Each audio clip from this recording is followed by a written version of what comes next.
Welcome, ladies and gentlemen, to episode 4 of Ancient Teachings for Kids. These are my favorite episodes here on Living Theosophy. And tonight we are in for a very big treat. It's wonderful to have her back here with us. She is the one and only Miss Kathy Gann. Now, Kathy has been studying Theosophy for over 3 decades now. She's a member of the Theosophical Society in America. Kathy has previously served on the board of directors of the Theosophical Order of Service in the United States, and she currently serves on the board of directors at the Theosophical Society in America. Kathy has also participated in leadership of her local Theosophical group in Denver, Colorado, and she has a particular interest in the practical application of wisdom teachings. And she believes that children who are exposed to these teachings will have a lifelong advantage in learning to think for themselves, to learn to be kind, to understand the meaning of life, and to respect all forms of life here on planet Earth. So parents and teachers and grandparents and little ones who are here, you are so very welcome. Please welcome the one and only Miss Kathy Gann. Thank you so much, Anne. It's so nice to be back. For those who may not have seen our previous episodes, I'm just going to go through real briefly what we're using for material. We are using an old book called Because for the Children Who Ask Why. It was originally published in 1916 by the Theosophy Company, and I believe Anne has linked a couple different ways that you can get your own copy. You can get a free PDF online, so it is available if you'd like to have the publication for yourself. Other than that, it's not in print by the Theosophy Company anymore. So the premise of the book is that 2 small children, probably elementary school age, Dorothy and Milton, go to live with their Aunt Eleanor. They go to live with her one summer because their mother is very ill and their father can't take care of their mom and take care of the kids as well. So they go to live with their Aunt Eleanor. Later on in the book, their mother passes away and their dad does come to live with them at Aunt Eleanor's house. So that is where they are raised, in the little town where Aunt Eleanor lives. And it turns out, luckily for the children, it turns out that Aunt Eleanor is just about one of the wisest Theosophists in the world. She is such a wise lady, so kind and so patient, and doesn't mind answering the children's questions at all. And Dorothy and Milton happen to be 2 very inquisitive children. So today, as it happens, Dorothy and Milton were out in the backyard and they were making mud pies. Now, they've done this many times before, so they're quite expert at making mud pies. And as Dorothy was sitting there making her mud pie, she saw a little grain of sand, and it made her think of something that Aunt Eleanor had told her before. And this is something that we covered in a previous episode, and Anne will link the episode down below.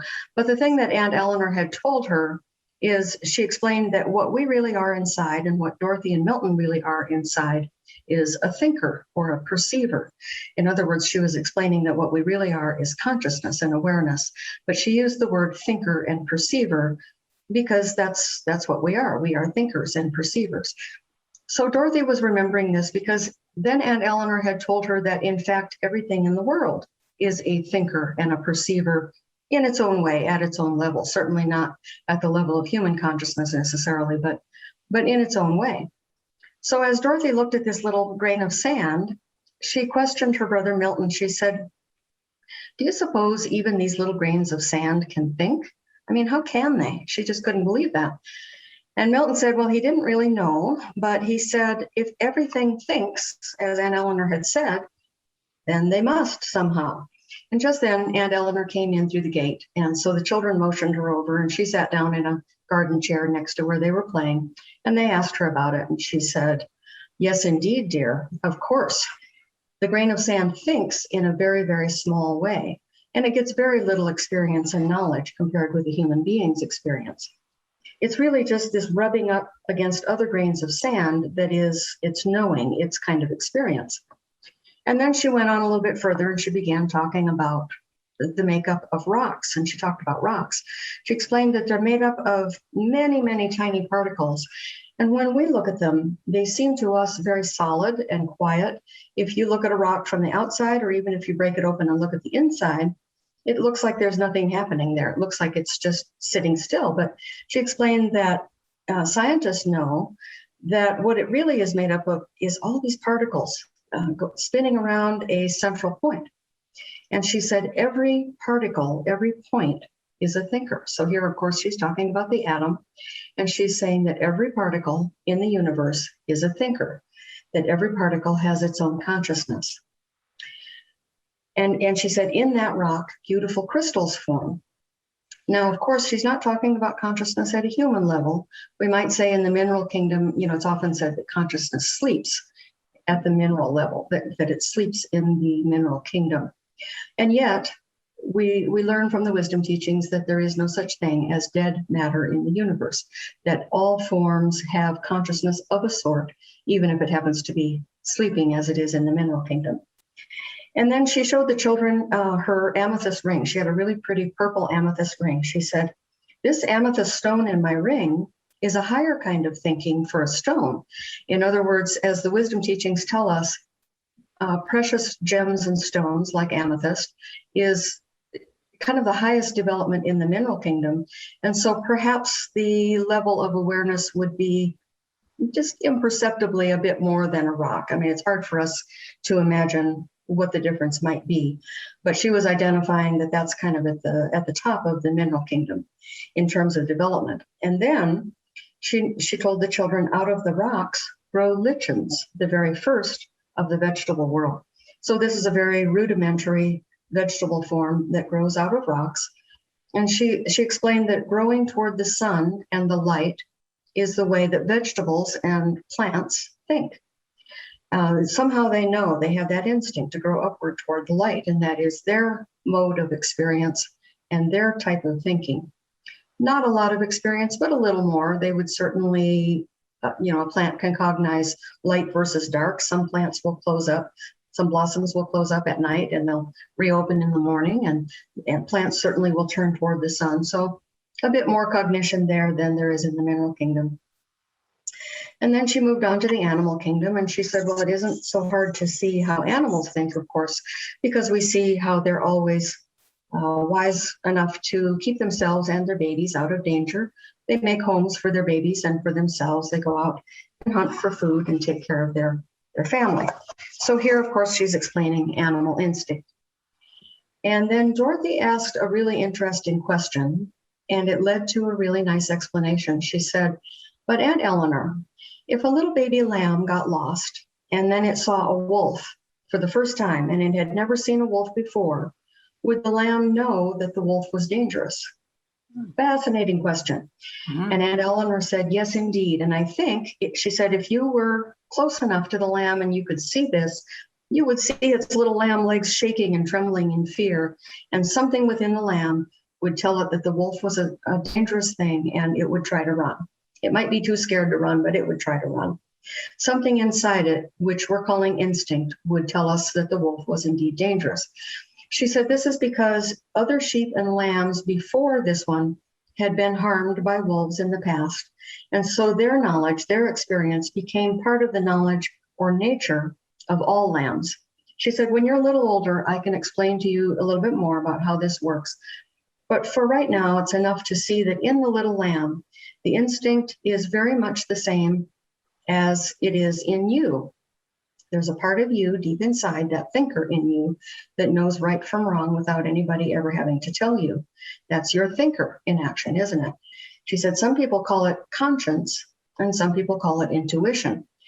And now Dorothy remembered something that had happened to her, and she was starting to remember how it is that this little lamb might know that the wolf was dangerous, even though it had never seen a wolf before. She said, oh, Aunt Eleanor, was it that when I didn't go ride with that man who offered me a lot of nice candy to get in his car and go for a ride with him?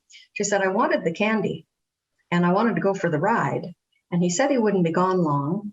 And you weren't here to ask, but I just didn't feel comfortable to do it. So I didn't get in the car. I ran into the house and I told Nora to lock the door. Nora is the lady that stays with them and cooks and cleans for them. So she knew not to get in the car. Something told her that this was not okay, not comfortable. And Aunt Eleanor said, surely something inside you told you, Dorothy girl, that there was a danger, just as something told the lamb to run away from the wolf. She said, it may well be that you know a great deal inside that you will gradually rediscover as time goes on. many times you have had new bodies on this earth, bodies that grew up and got old and died, while you, and she's talking about the thinker, the real us is the thinker. She said, while you went on with what you had learned to take other bodies so that you could learn even more. Again, Dorothy came up with one of her wonderful questions, and she said, but Auntie, do you mean that we were once somebody else? Now, this is an interesting question because it could be answered a couple different ways depending on your point of view. And Aunt Eleanor's answer, as usual, was spot on brilliant. She said, no, you've never been anybody but yourself, nor will you ever be. But you have had different bodies with different names, born into different places and in different times. But always it's the I in us, that sense of me, that sense that I am me and nobody else. That's the thinker and perceiver in us. Always the thinker and perceiver is the same forever and ever. She said the thinker and perceiver within us simply uses those bodies as instruments or tools for learning, just like we might use a telescope to look up in the sky and see the stars or the moon. So it's this I within us, meaning this thinker and perceiver, which has all this knowledge that is intuition. You might say it's a type of memory of our past lives, whether or not we can remember those past lives in our brain consciousness. And then she said, we don't even remember in our brains all that happened a week ago, maybe not even all that happened yesterday. She said, just try it out tonight when you go to bed, yunkets. She called the kids yunkets. I've never heard that word before, but maybe it was a popular word in 1916. Kind of like we say youngsters sometimes, but she called them yunkets. So she said, just try it out tonight when you go to bed, yunkets, and see if you can remember everything that happened and everything that you thought or felt today. We just can't do it. See, many times people ask why, if they've lived before, why don't they remember their past lives? And Aunt Eleanor here is very wisely pointing out that we can't even remember all of today or yesterday, even though it was this body and this brain that we were using at the time. So we certainly can't expect to remember details about a past life when we had a different body and a different brain. However, then she talked a little bit about the way, a sense in which we do remember existence from our experiences from past lives, and how it becomes part of what we refer to as our intuition now. She said, you will find that what we do remember of any day is what we felt most strongly, what we loved, what we hated, what brought us joy, what caused us pain. In other words, what we were really fully conscious of, what we were most focused on. She said, those experiences that make us think and feel most deeply are what make up the knowledge of the thinker and perceiver that goes on from life to life. So in that sense, we may have impressions, just as the lamb had an impression that this wolf was a thing of danger. We may have impressions from time to time. We don't know why we know something. We don't know why we know right from wrong, but it may be these memories of sorts coming through from past lives and past experiences. So at this point, Aunt Eleanor said that it was getting late and Dorothy and Milton needed to run along inside and wash the mud off their hands so that they could have some tea. So I think this is a good stopping place for us too, and I will look forward to exploring more of our story next month. Oh, Kathy, Gann, I can't even begin to tell you when I listen to you talk about Aunt Eleanor explaining to these beautiful young souls, I get goosebumps, I get inspiration. She covered, they covered the consciousness of the mineral kingdom, the animal kingdom, instinct, reincarnation, and understanding all of it in such a beautiful, palatable, gentle way. And your way of expressing it is absolutely a treasure. Thank you for that. Thank you so, so much. There's an episode that's up on this channel. It's from Eddie Villamoria, who wrote this big magnum opus on consciousness, and where he talks about consciousness is matter is the manifestation of mind. And I watched you explain and Eleanor explaining that in brilliant elementary terms. It was, and he's a scientist, but it's so beautiful because imagine if we had this understanding from early on, and that's why we do these episodes. Kathy is here to be able to share these teachings with you, parents and teachers and grandparents and family members. This is invaluable information for those who are going to be leading the world of tomorrow. This understanding of compassion and balance and self-transformation. Kathy Gann, I don't even know what to say. The book is down below. It's called Because for the Children Who Ask Why. There is a PDF down below. It's absolutely free. There's nothing here that we're selling except compassion. That's it. And there's so much that I learned just from watching you. This, whoever wrote this, and I know it's anonymous, isn't it? It's written as anonymous.